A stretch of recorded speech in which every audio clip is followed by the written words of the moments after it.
Hi, I'm Dr. Teresa Oswald here at the Himalayan Institute, and today I want to talk about 2-to-1 breathing.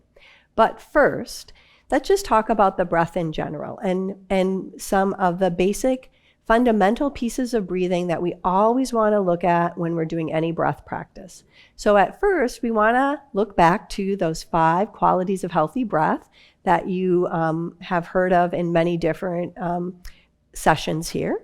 One is that we want our breath to be deep, and deep just means that we're using our diaphragm and we feel our abdomen expand as we take a nice full breath in, using all of our lung capacity or our lung tissue. And then we want the breath to be quiet without any added constriction here that would create any effort, because we're really looking for this effortless effort. Then we want the breath to be smooth, and we just look at how our breath pattern is.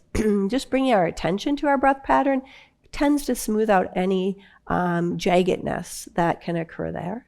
And then the breath should be ideally seamless, or we work towards a more seamless pattern with the in-breath going into the out-breath into the in-breath in a continuous loop.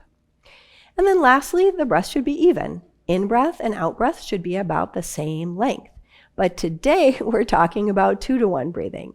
So this is layered on top of having the foundation of those 5 aspects of healthy breathing. And then for a practice, a specific purpose, we may vary one of those attributes. So why 2-to-1 breathing? Well, there's 2 really important things that our breath does. It obviously keeps us alive, but in every breath, we are nourishing ourselves as the air comes in with oxygen and prana. And then with each out-breath, we're cleansing as we remove toxins and carbon dioxide.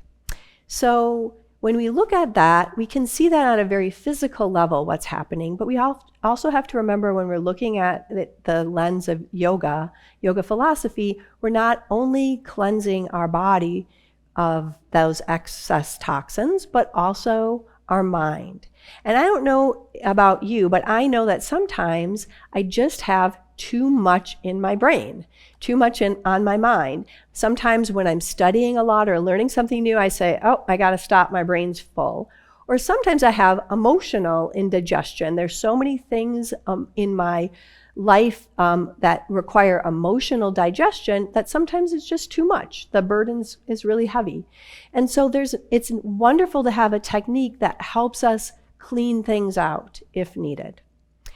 The other important part of our breath cycle is it is an indication of our autonomic nervous system. And our autonomic nervous system and its resiliency, or its ability to meet moment by moment demands of the body, is really a marker of health.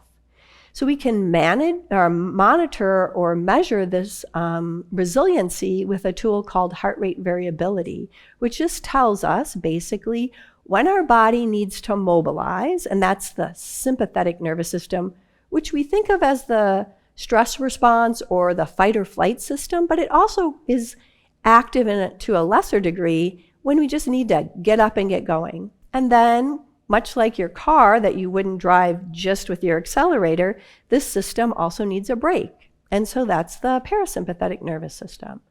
And so moment by moment, breath by breath, these 2 systems, one doesn't just stop and the other one start. They both are always active, and we just see who's taking the lead at any moment. So during the breath cycle, there's a change in those activities with each breath. And if you're interested and willing participants, we can do a little bit of an experiment right in our body right now.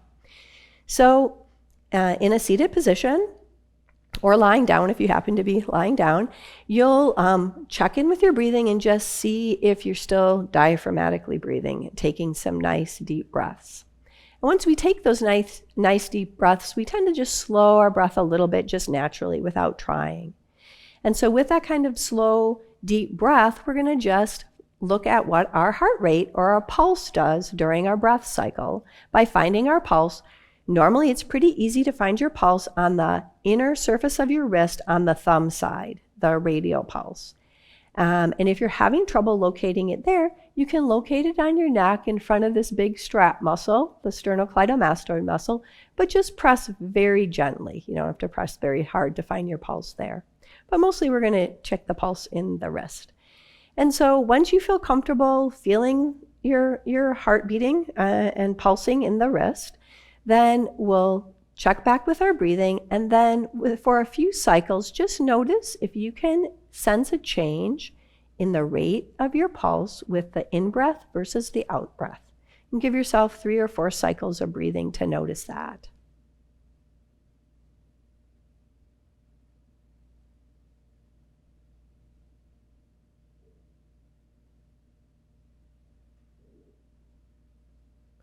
So you may notice that there is a speeding up, an accelerating of our heartbeat during the inhale and a slight slowing during the exhale. And that's the variability of your heart that we're looking for when we measure it with testing. And we know from scientific studies that a good variability in our heart rate is a marker of good health. It's a marker of physical health, heart health, but also in our mind. People that have depression and anxiety or post-traumatic stress or alcoholism will have a lower heart rate variability.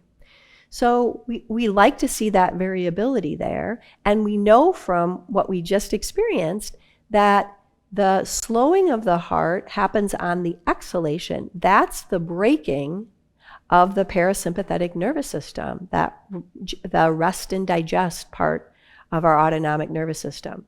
So when we take those two things together, the nourishing and cleansing and the relaxation versus mobilization, and expand our exhalation, we're not only cleansing our mind and our body, but relaxing our body and our mind.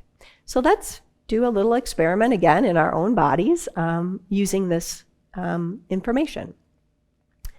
So if you're seated upright, again, check in with your breathing. Belly's expanding when you inhale, relaxing when you exhale. And then I'm going to just count in my own head an exhalation for 6 seconds or 6 counts and an inhalation for 3 counts, which is normally pretty comfortable for most people. You don't even have to bother counting. You can just inhale and exhale as I cue you. If you feel uncomfortable at any time, again, we're looking for this effortless effort. So if you feel like you need more air, if it feels uncomfortable, you feel a little gaspy, just stop and go back to 1-to-1, nice, smooth diaphragmatic breathing. But we'll give it a try we'll do two cycles of 3 breaths, and then we'll talk a little bit more. So if you're ready, take a nice full inhalation in, and then exhale. And inhale. And exhale. And inhale. And exhale.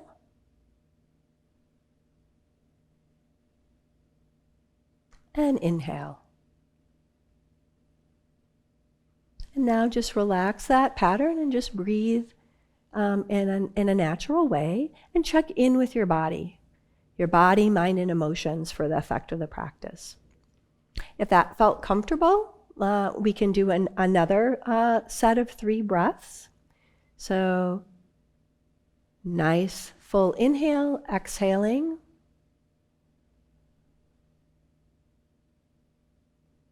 And inhaling. Exhaling.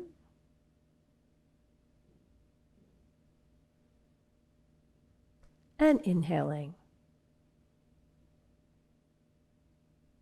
And exhaling.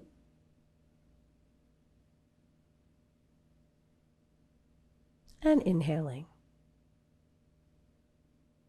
And then back to normal breathing pattern. So you can expand on that at your own capacity. You would then, if that felt super comfortable, or maybe it does feel super comfortable for you right now, or maybe the exhalation seems too short for you, you can go to an inhalation of 8 and an inhalation of 4 and an exhalation of 8. Once you get, and this is over a months and weeks process, this isn't like a really rushed procedure.